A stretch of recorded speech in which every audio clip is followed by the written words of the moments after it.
So we go over the 5 different adjustments. Your high limit screw adjusts your highest gear. You look at the top pulley, these are 2 pulleys, right? You look at the top pulley and see where it lies on the smallest cog, okay? So to get the best results, you want to set your top pulley teeth just on the outside plate of your chain. It's looking like I have to, whoops, no. If it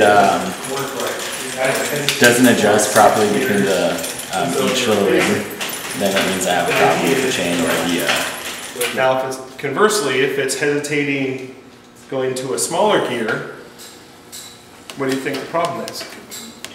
Too tight. What do you need to do? Loosen it. How do you loosen it? Clockwise. Exactly. All right. Does everyone have that idea in their head? Let's go and check that out on your own mics. Wow. Looking it up. So I found that if I come from this side, You did it. You did it? Yeah. All right, now I can take it out and do it again. Yeah.